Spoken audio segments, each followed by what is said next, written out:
Hello and welcome to SweetSpotDFS. This is a review for the 2021 Honda Classic where Matt Jones is your winner. Before we get into the video, I want to remind you guys that timestamps are in the description and also on YouTube. The little progress bar is cut up into segments. If you hover over them, they'll tell you what the segment is. So in these review videos, what I plan to do, or what I always do, is kind of just look at the top 10 of the leaderboard, because here at SweetSpotDFS, that's primarily what I'm trying to analyze week in and week out, is trying to find the optimal lineup. And usually the optimal lineup consists of all golfers inside the top 10. So we'll be looking at that, but I will also provide stats, basically every stat that anyone ever looks at, when researching golfers or trying to figure out what lineups they want. I'll do that at the end of the video. I'll just sort by best stats heading into the tournament, so you can see what their what most of the golfers' finishing positions are, and just see if there's really any correlation. Usually there isn't, but we'll go through it and take a look. So let's go ahead, dive into the spreadsheet. I have the results page up. 12 under was kind of a lower score than I would have imagined. I think I predicted 12 under. I think I predicted somewhere between 12 and 14 under, something like that. As you can see, most of the years really haven't had anything lower than 12 under. And you can see second place scored 7 under. So, I mean, Matt Jones had a really good tournament. He shot 61 on his first day, and that really just solidified his chances of winning this tournament with that one round. That was his Thursday round. So for all those that hit him with the first round leader, congratulations. For those that had outrights on him, that's awesome. I mean, this is the Honda Classic, PGA National. I would have anticipated a little bit more bloodshed, like for him. I mean, he's not really a golfer that has a lot of consistency throughout his career, but it is nice to see him win. I shared a nice story on Twitter about how I saw him at the PGA Championship in 2015 at Whistling Straits. After Saturday's round, I was winning a GPP. I was winning like $1,000 or something like that, which would have been way more because I was only playing quarter arcades at that time than I could have won in any other tournament. And it was all because of Matt Jones. He was like tied for third heading into the final round, and then he imploded.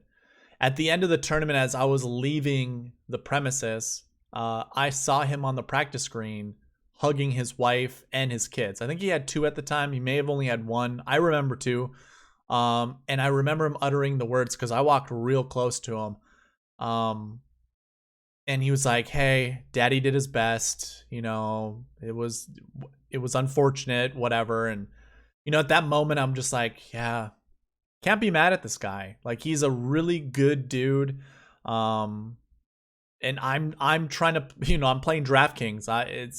That's his livelihood. DraftKings isn't my livelihood, but it's a good way to try to, win a lottery ticket or whatever. And I was upset until I saw that.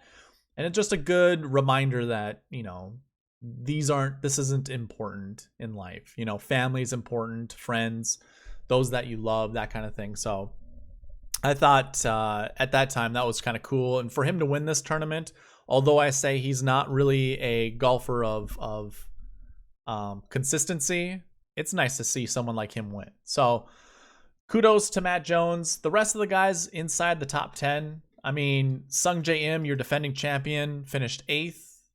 He was a guy that I played a lot. I also played a lot of Russell Henley, who finished 3rd. A bunch of guys ended up finishing 3rd. I can't remember who kind of fell back. Oh, Aaron Wise did. Aaron Wise was 10 under heading into I think it was on the back 9. He was 10 under, and he had a triple bogey in there and obviously a couple other bogeys. But yeah, third place, 6 under. Kind of opened the door to a lot of other top 10s. I remember Kevin Chappell. He had a really good Sunday round to get to 4 under. I can't remember, but I think he started at like T60, somewhere around there. He was near the bottom, so he's able to make up a lot of ground. We see Adam Scott there. Let's go ahead and get into the optimal lineup and the GPP winning lineup. Just if we're going to go over the rest of these guys, we might as well start there. Okay, so let me move this in a little bit so you guys can see. The $1 GPP winning lineup is highlighted in blue over in this column. And the person who had this lineup, it scored 541 points. It used all $50,000 worth of salary. And it consisted of Matt Jones, Russell Henley, Adam Hadwin, Aaron Wise, Adam Scott, and Phil Mickelson, who finished 25th. Now, for me, optimal lineups are usually, you're trying to find as many, if you want to win a GPP, you're trying to find as many top 10 finishes as you possibly can. Now, I believe that it should be all 6 golfers, but obviously you can win a GPP with just 3, as this guy did. He had 3 guys that were top 10, 2 guys that finished 13th, and a guy who finished 25th. So it's kind of, interesting, the different kind of winning GPP lineups. Now, the optimal lineup, if I were to go ahead and sort by DK points from top down, you can see what it is. I do have Adam Scott marked, but we'll talk about that a little bit later. Your optimal lineup scored 578 points. So that was 37 points above the GPP winning lineup, and it only used $46,600. If I were to sort by this again, Brandon Hagee was he was an alternate. That's what I should put here, not Monday qualifier. He was an alternate. He wasn't in the DraftKings pool, so we don't know how many DraftKings points he scored within DraftKings. I mean, we could always calculate it to show how much, but you couldn't use him. So I'm not gonna mention, I'm not going to include him in. I think someone on the internet did that for Brandon Hagee. We weren't going to be able to see that. He wasn't even available. So just want to show you guys that Brandon Hagee probably scored the second most points. Obviously, being in second place, that probably lend it to him. But if we go ahead and sort by DraftKings points, you can see who the top 6 golfers are for DraftKings points in this tournament. Again, 46,600. That means you would have had to have left $3,400 on the table. That's just not reasonable. If you're leaving that much money on the table, what ends up happening is your lineups, the possibility of lineups increase exponentially, because now you're bringing in so many different combinations of lineups that you possibly can. You would need, someone out there can do the math, but you would need to do so many lineups to cover every single scenario. I believe, you can differentiate yourself by not using all 50,000 and maybe using 49,800. But as you can see, the GPP winning lineup used all $50,000. You don't need to leave money on the table to win a GPP. You don't need to leave money on the table to differentiate your lineups. You can do that by just selecting unique players that you think are going to do well. And even if you were to tie somebody for first place, who cares? You still got first. You're tying first and second money. That gets pooled together and then split evenly. It's still a win, So, as I was mentioning, it's not reasonable to leave $3,400 on the table. I've gone down that route. I just don't. It's like I said, the possibility of lineups just increase so much. I don't want to go down that road ever again. I'm not going to. I didn't do it this week, and I don't plan to ever do it. A more reasonable lineup that was closer to the optimal lineup would be switching out Denny McCarthy for Adam Scott. And if you were to tally up the salary for this lineup, it equals 49,800. And if you were to tally up the points, it's actually 6.5 points less than the actual optimal lineup. This would have scored 571.5 points. It would have been 30 points higher than that winning GPP lineup. So this was much more doable with a more reasonable lineup. Now, with the buckets, obviously, I incorporate that into my lineup creation process. I also incorporate that into my strategy. Usually what I do is I grab the min and max portions of this of each bucket. So this would be looking at last year, last week. This is the last year bucket. Usually I grab the max here, copy and paste it over to my optimizer, which I can just pull over here so you guys can see. Usually I would copy and paste, like I said, so you can see these numbers are pretty close.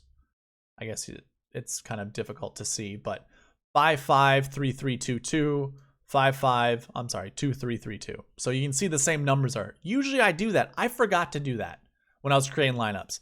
And it came to be kind of an issue when creating lineups. I had a real difficult time creating them based off of my buckets, primarily because this was a wonky field. Daniel Berger withdrew. It just didn't lend itself to an easy lineup creation using the bucket system. However, if we were to take these maxes and look at what the optimal lineup was, basically, again, we are going to substitute Denny McCarthy for Adam Scott, and you can see what each of those buckets are when we look across. Aaron Wise, to me, was really the only odd lineup. So I know this is difficult to see. Let me go ahead and bring in, I need to get Chase Seifert as my Y instead of 6,200. Chase, where are you? I'll lock him in and then run the optimizer. So it's just going to show up all those 6 golfers, and then I can show you what the buckets look like just off the optimizer. So if we look in this column, my optimizer tells you what it chose, like how many of each bucket. So when we look at the last year buckets here, it shows 1 last year 1, 1 last year 2, 1 last year 3, 2 last year 4s, and 1 last year 5. So this, again, was the most reasonable optimal lineup. You can see it's all in here. This is what the optimizer chose. When it comes to the last week buckets, and this is what I kind of see every single week when doing, this optimal lineup and even running the optimizer, last week buckets aren't necessarily, they're not nearly important as last year buckets. I could almost set them in, meaning I want the optimizer to pick at least one of these to the last year 1 and last year 2 bucket. We normally see that happen every single week. But for the last year or the last week buckets, we don't. So you can see it selected 1 last week 1 bucket, 1 last week 4, 3 last week 5s, and 1 last week 6. If we go back to the buckets, one other thing I always look at is the min. We want at least 1 last week 2, as it shows here, and 1 or 2 last week 2s. Now, that doesn't work with the optimal lineup, but it might still work when it comes, so Sung Jae was a last week 2, and you could have picked 2 last week 1s, all within the top 10. So it's still actually, it still works, but we'd probably be leaving a lot of money on the table. I kind of want to see what it looks like. So Camilo was one of them. See, it's Camilo, Chase, and Sung Jae. We need those 3 golfers in our lineup to make that last week bucket, the min max portion work of it. So we need Camilo, we need Chase, and we need Sung Jae, which is down here actually. So those 3 guys, actually, let's do it by salary. That way it helps us figure out who we need to choose. We have a lot. I'm pretty sure we can use these 2 guys. Can we use Henley as well? Yeah, so this equals 48,100. That's a lot of money left on the table. And even if we were to go from, say, Henley to Scott, we're only going up $300. So pretty difficult to create a lineup like this. But if we were to, what kind of points would it score? Get out of here.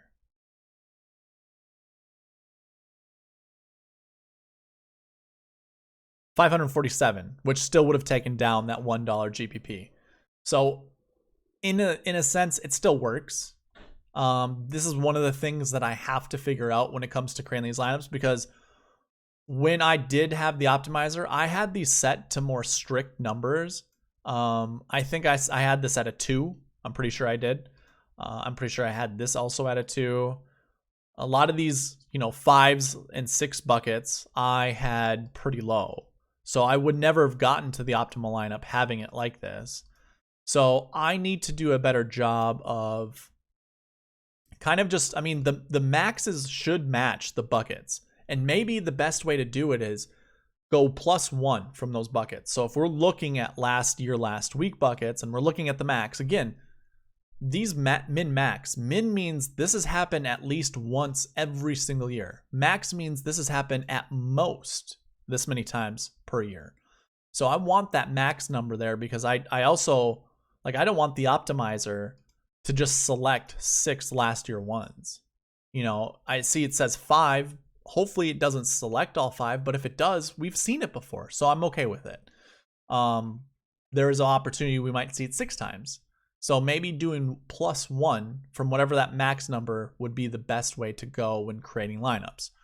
But yeah, you could see what it said last year and last week. If we go down to course history, I think I also had this course history 3 bucket set to 3. So again, I would never have gotten to the optimal lineup, which was a 1 course history 1, 4 course history 3s, and 1 course history 5. So with all of that, I don't know if I would have gotten there. Now, recent form is pretty easy because you see we have 2 from recent form bucket 1, 2 from recent form bucket 2, and 1 from recent form bucket 1, meaning it never used any of these guys down here, which is, this is how I would normally think of the buckets. But yeah, it obviously didn't for this week. Now, strokes gained buckets are something we'll get to here shortly, but when I take a look at what the optimal lineup consisted of, I had this set to 1 creating my lineups. I would never have gotten to that optimal lineup. Obviously you can see there was 0 picked for strokes gained 2. Well, if we look at the top 10 and try to find anyone from that strokes gained bucket 2, we're going to see 1. So 1 showed up inside the top 10, which we obviously could tell. Now, again, on the optimizer, what I'm showing you is the more realistic lineup. The optimal lineup did use Denny McCarthy, but Denny McCarthy would have left so much money on the table. 46.6. Again, you would have had to have left $3,400 on the table to use Denny McCarthy instead of Adam Scott. I'm not about that. So yeah, we could have seen 1 strokes gained 1 bucket, but when the optimizer ran, if it would have gotten on that optimal lineup, it would have shown that I had $3,400 left. Obviously you can see right here, it's making a calculation based off of all the salaries. But again, when I see $3,400 left on the table, I'm like, no, let's rerun this. I don't want to see that. So therefore I would never have gotten to it. With that type of thinking, I have to then also open it up to these buckets being a little larger and not having too many mins set for any of these. I think it's a good way to be like, you know what, I want 1 7K golfer. That's fine. But like strokes gained 2, it's really interesting we didn't see more.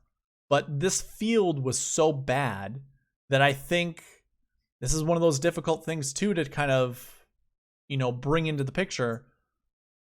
If the strokes, if the field is worse than it usually has been, I think there was a really good tweet out there that this is, since 2014, this has gone down like considerably for strength of field.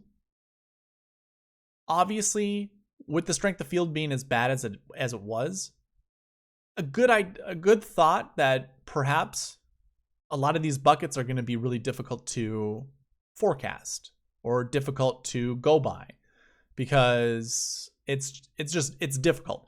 The thing I'll always hold on to is I'm never playing more than 2 strokes gained bucket 5s, and I'm never playing more than 1 stroke gained bucket 6.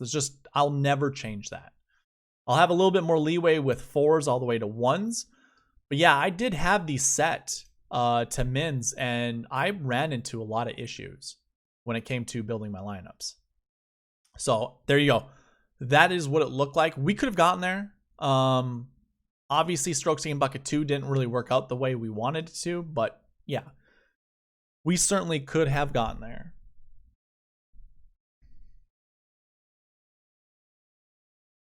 Okay. So I think from here, I'll just continue on with the bucket system. Obviously, these are all the buckets from the top 10. I normally try to avoid, multiple 5s or 6s for a golfer throughout these fields. So if I look at the string of bucket scores, I don't want more than, I don't want to pick a golfer that has more than 1 5 or 6. And I'm including both of them. So it doesn't mean a 5 and a 5 or a 6 and a 6. I'm also including 6s and 5s, which for the most part was okay. Obviously, Chase Seifert was in the optimal lineup. He had 2 5s, so that whole thought process for me wouldn't have gone that well. And also, with Zach Johnson, I think even Aaron Wise, who was in the optimal lineup, he was also a 5 and a 6. Again, I think I want to chalk this up to it being a weaker strength of field tournament than it typically is.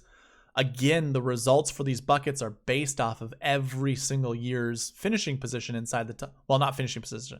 Every single year's top 10.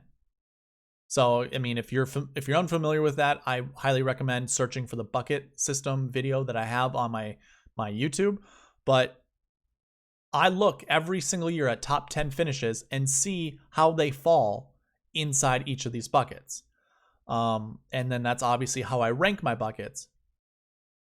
That's when we look from year to year, like if we go back to, I think 2013, okay, Michael Thompson won this, 2014. Like Rory McIlroy was in the top 10, as was Sergio Garcia. These guys well, I wouldn't say this was at their peak, but they were much more better then than they are now. Rory is just, it's more of a, what's going on in his head type thing right now. But, if we're looking at every single field, it's going to be difficult because it's not like we really remember how players were doing back in these years. But I guess take my word for it. The strength of field was so much better in the past than it is now. That's probably why the buckets are a little different than what they are, or why they didn't perform as well as we would have assumed they would have. But still, very much, it was in line of what we thought, or at least what I thought when it came to the buckets. I do want to look at the strokes gained bucket table, because when I go through this during the preview, I always say look left to right. We're going to see more green on the left than we are on the right, and that means these finishing positions. So POS doesn't mean piece of shit. It means position, their finishing position. And when we go left to right, we typically see more top 20 finishes going left to right. Now, I anchored a lot of my lineups with either Russell Henley, Joaquin Niemann, and Taylor Gooch. Actually, I'll just show you with the optimizer. Excuse me. So these numbers here, these were my anchors. So this was team 2. It was Joaquin Niemann and Chris Kirk. And if we look here, Joaquin Niemann is right there. If we look at number 1, our number 1 team was Sung Jae and Taylor Gooch. There you go. There's Gooch. And then number 3 was Adam Scott and Russell Henley, which was actually in that realistic optimal lineup. The thing is, I obviously had my conditional set a little too strict. I couldn't get to the Chase Seiferts or any of those guys. I did have some Adam Scott, Russell Henley, Matt Jones lineups, so that was good. I did make $10. I was $10 up this week, so I made a little profit, which was nice. But this is how I anchored my lineups. I did 90% of my lineups with, just divide those in 3. So 30% of my lineups had, this team. 30% of my lineups had this team. And I should actually do it the other way so you guys can see. And then 30% of my lineups had this team. So it actually was a really good strategy. I really liked it. But you can see, obviously, each one of these guys I anchored to my lineups, which wasn't terrible. Like I said, I was up $10, so that worked, right? When we go left to right, I'm sorry, I kind of went on a little tangent there. we kind of do see, I mean, we see, you know, 5 guys top 20 here in the instruction game bucket 2, but then we kind of get a little, it goes the opposite way. As we go a little bit further right, we see 6 here in instruction game bucket 3, and we see 8 here in instruction game bucket 4, with the winner, mind you. So if we're looking at the optimal lineup, we had what, Matt Jones in it, Brendan Steele was in it, Denny McCarthy was in it, so was Russell Henley. So we're picking one from each bucket, and like I said, pick 1 to 3, 1 to 3, 1 to 3 in the strategy video. And then when we get to 5, we had Chase Seifert, and who was that last guy? Oh, our realistic lineup would have Adam Scott in it. So we had 2 from the strokes game bucket 4 bucket. And then 1 of each, which is awesome. That's how, I mean, I like how that looks. And if that is your mindset to creating lineups, I don't think that's a terrible way to do it. But strokes game bucket 6, you could have just crossed out 16 golfers off your list. That's why I say every single week. Now, Martin Keimer was a consideration for me. That's why he's highlighted yellow. Most of these guys are highlighted level or yellow are they were my favorite golfers in that bucket. Which for bucket 5 didn't work out. Bucket 6 didn't work out. Those are difficult. Bucket 4, I mean, Matt Wallace, yeah, some of my cheap guys down here, not so great. Even in bucket 3 wasn't so good. But hey, we had 1 optimal lineup guy, 2 optimal lineup guys, actually 3, 4 total optimal lineup guys. So that's nice. But yeah, this week, I think because of how the field was, like how weak it was, I think that's why the numbers were a little bit more volatile. And it's definitely something we have to consider when looking at other tournaments. It's actually on my list of data points to actually look at in the future. I'm obviously compiling so many pieces of data every single week. I don't go through a lot of this stuff. Like, let's hide these columns here. We'll come back a little bit to them. But if we're looking at, you know, all of the stats, I do have a Fisher World Golf ranking over here. And obviously, when it comes to strength of field, it's calculated based off of, first of all, how many top 30 guys show up to the field, and then how many top 200 or 300. I can't remember what it is. But it's based off of points. Like, it will look at all of those golfers, their golf ranking, and based off of how many are in the field that are either, I don't remember what it is. It's either top 100, top 200, or top 300. It calculates the strength of field based off of that. And obviously, this is a weaker Honda Classic than usual. But yeah, that's one thing I don't talk about in my strategy videos. Really, like I don't give you a data point. I just either tell you it's weaker or it's stronger. But in the future, I'm going to be using this data to provide that type of thing. So when we do look at the buckets and I say, this is a stronger field, I'm sure we're going to see more bucket 1, 2, 3s doing well. Or if I say it's a weaker field, this is going to open up the door to more 4, 5, 6 buckets. That's the best way to look at it. So yeah, I mean, in the future, it'll be that way. But for now, obviously, we got this one a little wrong. Should pay a little bit more attention to strength of field. But yeah, let's move on. We can look at the SweetSpot score, which I have the rankings over here. Let's go ahead and just sort by that score just to see how many missed cuts and top 20s we see. We can see a few more. Now, Matt Jones actually is inside the top 20.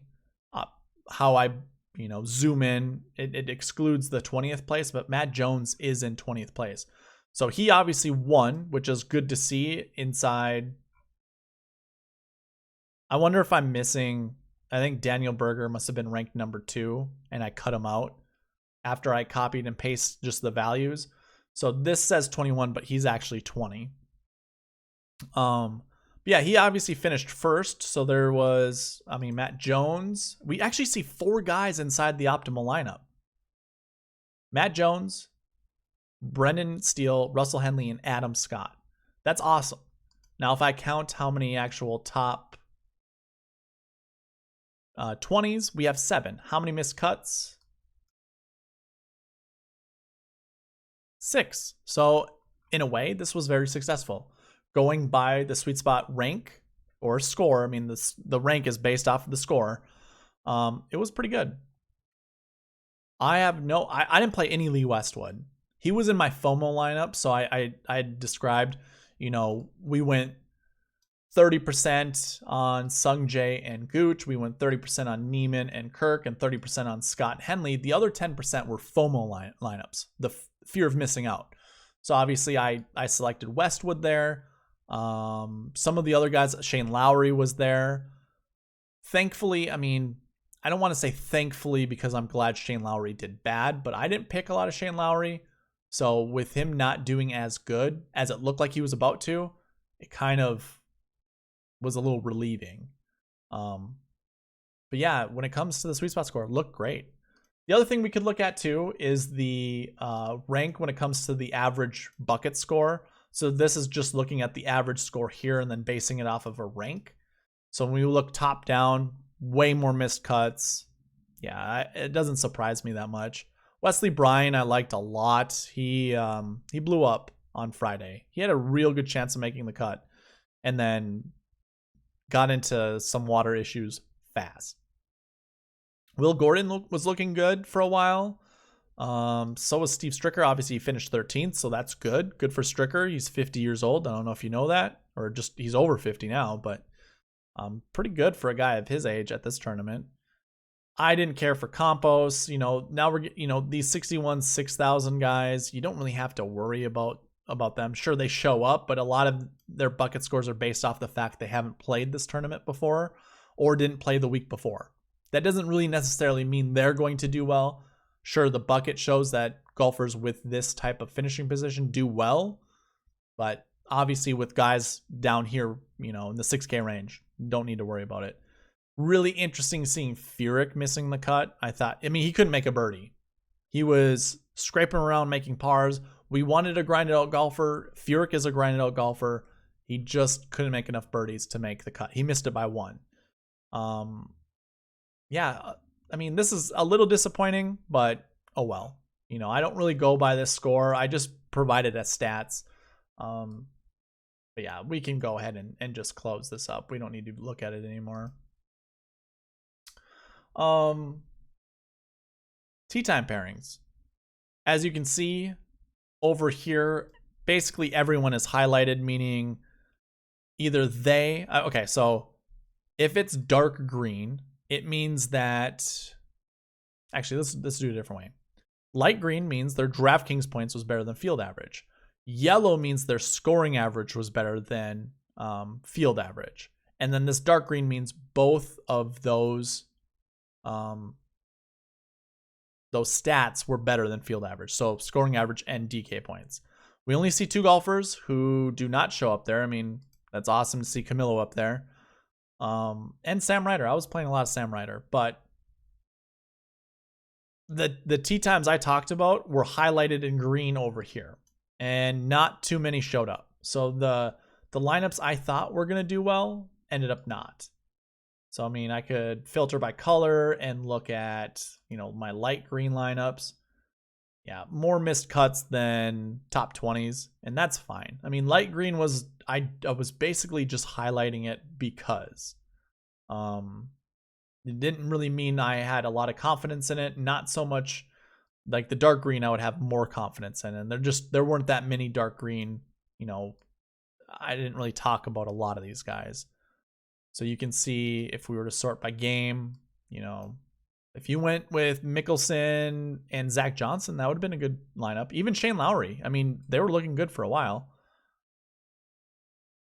Bradley and Westwood, I think they're paired up with Berger. So I feel like either Rain Gibson or, yeah, I think it was Rain Gibson was in this group. Rain ended up missing the cut. So this group, not so great. And then this group wasn't that great either. So tee time pairings this week didn't really shake out the way we probably wanted them to, which is fine.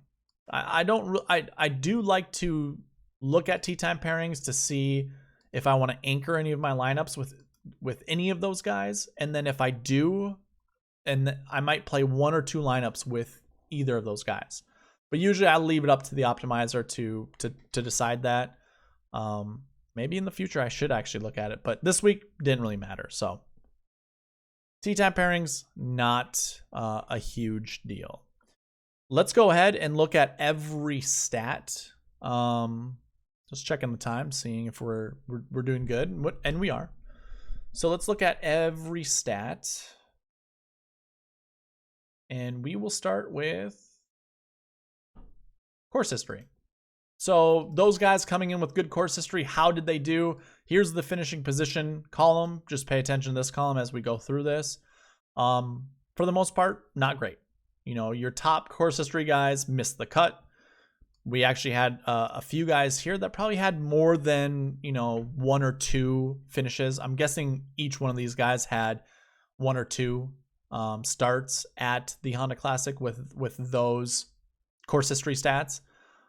Probably not so much down here. I mean, Sung Jae had 2 also. He won and then he finished, 53rd, I guess? No. 51st in the other tournament. Or in another year. That's why his course history is 26. But either way, I think our veterans, quote unquote veterans, did pretty well with the good course history. I mean, even Brendan Steele, who does well here all the time. Like, this was kind of a no-brainer to play Brendan Steele. Even Aaron Wise. This is your top 20 recent form heading into this week. There were guys to pick. I mean, 4 of the optimal lineup guys were here. So yeah, course history, very volatile, like most things in golf to choose from. But if you did pick the course history guys who have played here more than twice, you're probably doing well. Overall Bermuda stats. This one was nearly the same. We have 3 golfers that were in the optimal lineup. I think, what is that? Russell Henley down here. So looking just at course history, or not course history, overall Bermuda average, not really the best stat to look at, but I mean, you could have gotten yourself onto a couple, maybe 3 optimal lineup guys.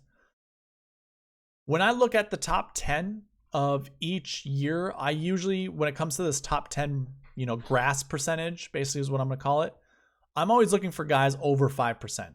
Like, I will always exclude 0%. Sure, there are going to be moments where 0% does show up, and more likely that 0% will no longer be 0% going forward. I'm okay missing out on a Chase Seifert or even a Sam Ryder. I'm okay with that. It's not a big deal to me. I did have Sam Ryder in one of my better lineups.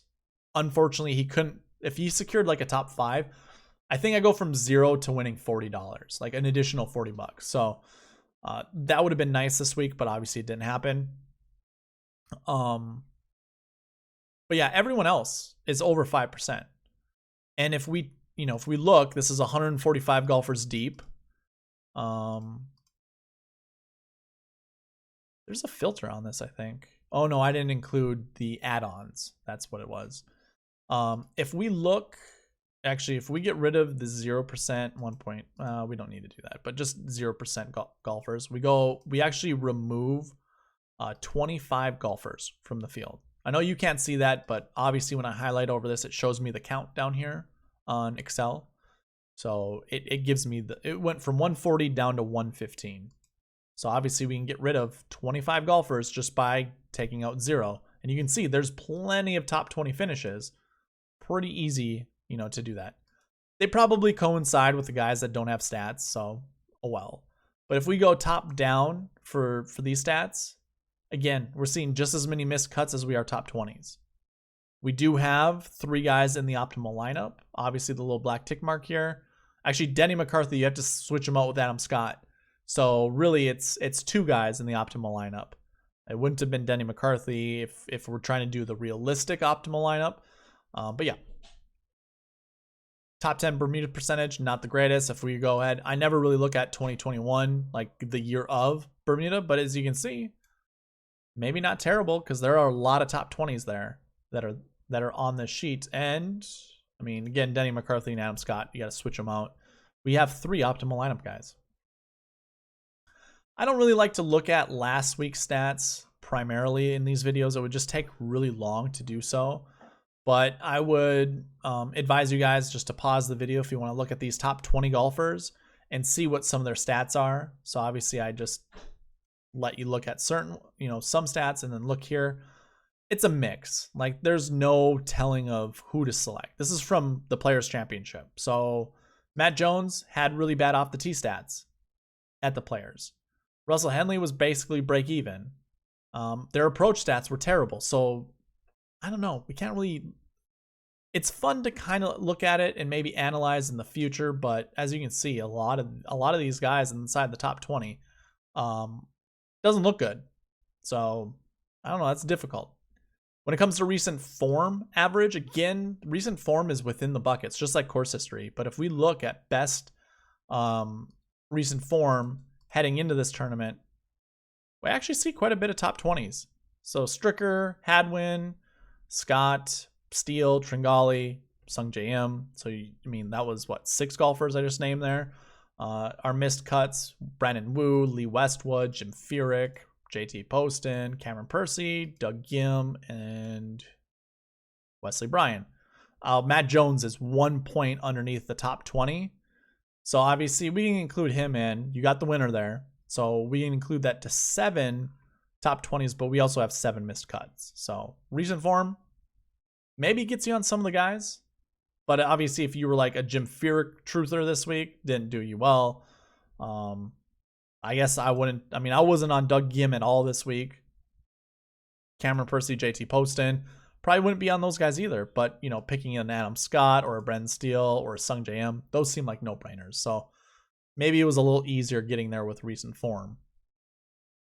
And then obviously if I sort this by top 20 finishes for this year and look at the strokes gained stats, you can see there's a lot of green, meaning they were, kind of the tops in the field for their stats. It's still not telling, do we want to go by rank in the field for recent form strokes gained stats? Do we want to just go by the number? If we see a negative number, does that, cautious us away from them? And likewise, do we see a really large positive number? Does that mean we don't expect that will happen? That will be continued? It's difficult to say. I think a lot of analysis still needs to be made going forward, looking at recent form. Again, my recent form goes back 7 weeks. So take that for what it is. If you don't disagree, that's a good reason. It actually goes back 8 weeks. So it's taking into account every start. I don't like going back rounds because 24 rounds for one guy might be the last 6 weeks. 24 rounds for another guy, like say Adam Scott, might be looking at the last year. So trying to go the last 24 rounds for the last year, not very great. If you think about it, there's too much time in between. Swing changes could have been made. I think just using a time frame is the best way to go about it. And then strokes gained, this is baked into the strokes gained buckets. I come and use the season-long strokes gained. Obviously, you can see a lot of negative off the tee.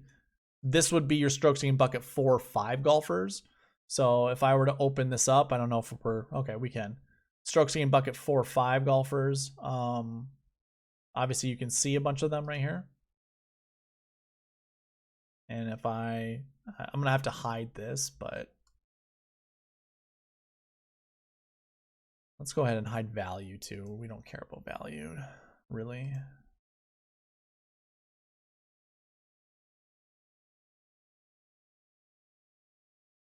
So if we're looking at our strokes gained 4 and 5 buckets, you can see these are all the guys with negative off the tee stats. Forgot to mark him.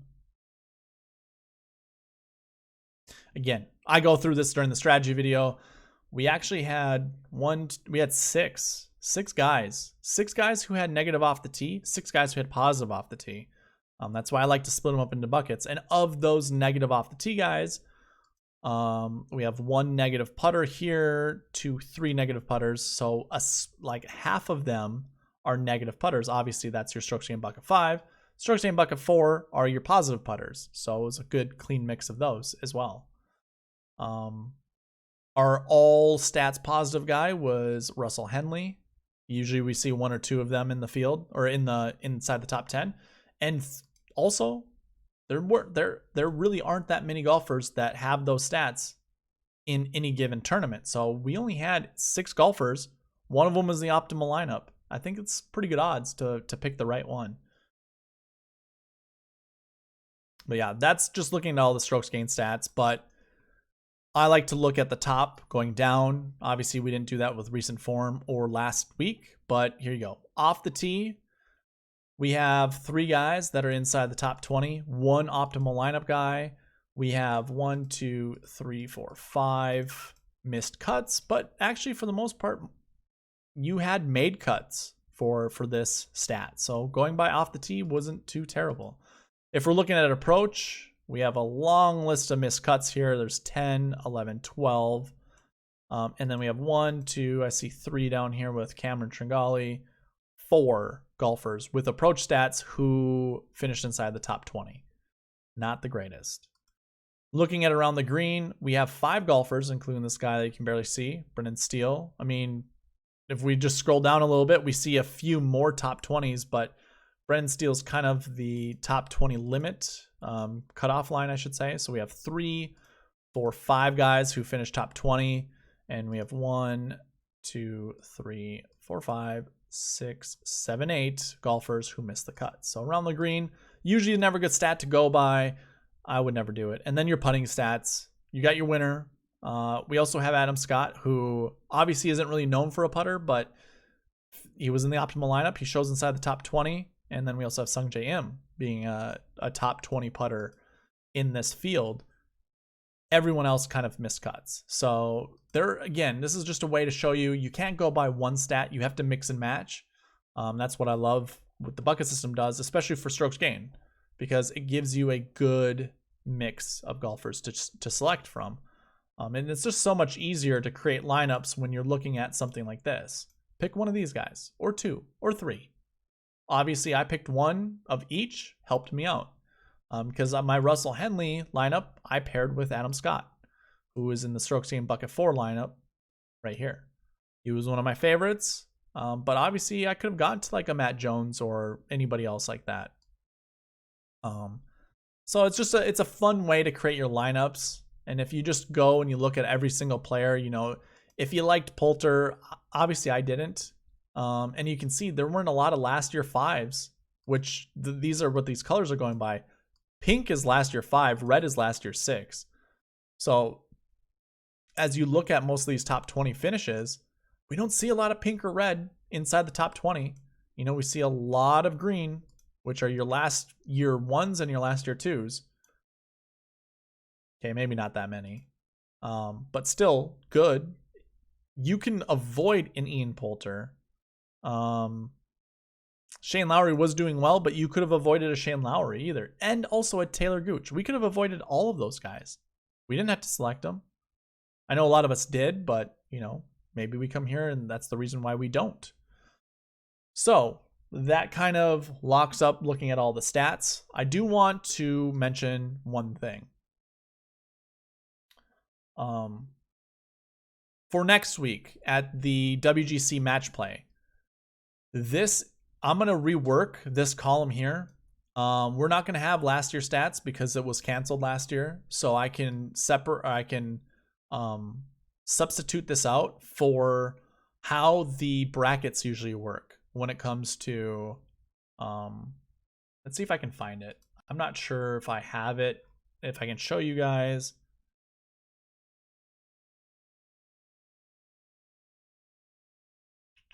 Usually I keep like the brackets. Okay, so I have 2019 bracket. Perfect. Wow, that's clean. I did not think that's how I would have it look like. That's cool. But you can see there are 4 quadrants that golfers will fit under. You can see them by the different colors here. So like Bryson DeChambeau and Brooks Koepka were in this quadrant down here. Now, what you want to do when we make lineups, when it comes to match play, you never want to select all 6 golfers from the same quadrant, ever. You want to select one guy from each quadrant. And obviously, depending on salary, how it goes through, you'd want to pick one guy off those quadrants. Now, I know this is probably difficult for you to see. Let me zoom in a little bit. So, like, yeah, you can see all the different salaries. The guy that came out here was Matt Kuchar. Matt Kuchar came from this bucket right here with John Rahm in it.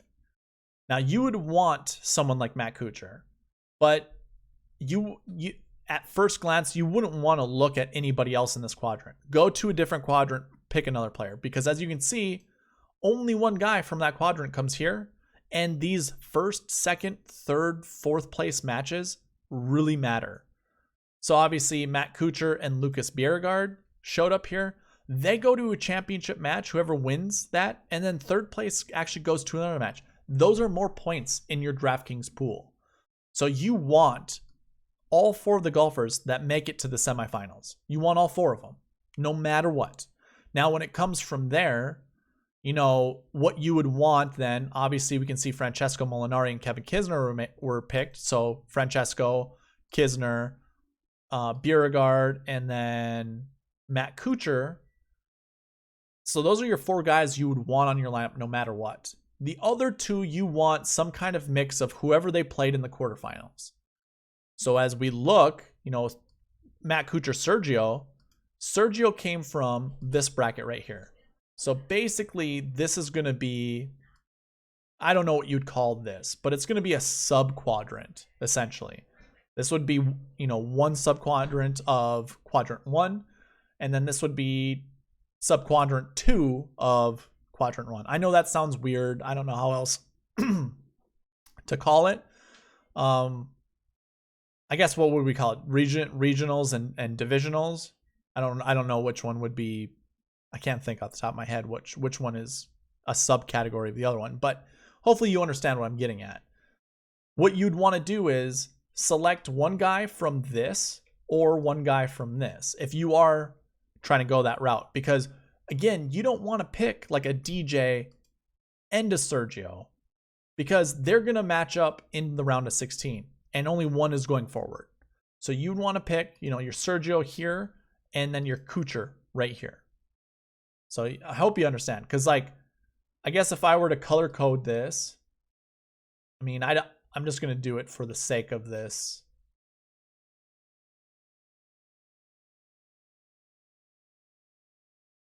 Let's do something like this. So we'll just make this like a different shade of blue. And then this can be another different shade of blue. Actually, we'll make this purple.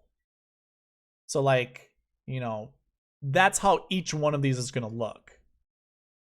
Now, what I intend to do with the bucket system is this is going to be like your quadrant. So it'd be like quadrant 1, 2, 3, 4. We'll probably X this out. You won't need this. And then within each of those quadrants, there's going to be 2 subquadrants. So that'll be to 8. So maybe actually I'll just keep these and this will be a continuation of it. Yeah, that makes sense. Because course history isn't really that big of a deal. We'll figure it out. But yeah, what it'll help us do is basically you're going to set, you know, 4 of these to min. You know, again, this is going to be like quadrant 1, quadrant 2, quadrant 3, quadrant 4. And you'll set 1 to each. So the optimizer is going to be looking at all the different types of salary combinations you can make, which is going to help a lot when it comes to building lineups, because you're only going to be able to create so many different lineups. This is going to be such a huge tool to use when doing that. And like, again, this is going to be like subquadrant 1, subquadrant 2. I'll think of different names how to go about them. Right now I don't know how I'm going to do it, but you can use this, and again, you can set 1, you know, to each, or have a max of 1. That's probably the best way to do it. Have a max of 1 from each. That's exactly the best way to do it. Man, it's going to help. So if you want this optimizer, first of all, you have to be subscribed to this channel. I no longer really set it up so you can watch videos on Twitter. You have to click on the link to get to YouTube. So you have to be subscribed to the channel. I need a like, and I also need a comment in the comments. I don't care what you say. It doesn't matter. Comments are just a better way to generate visibility. It shows YouTube that there's an active engagement, and it allows other people to see it. Like, it'll show up in the algorithm a little bit better. So comment. I need one of those. And unfortunately, you're going to have to email me saying you want this. So the email of SweetSpotDFS is in the description, but I'll just tell you, it's SweetSpotDFS@gmail.com.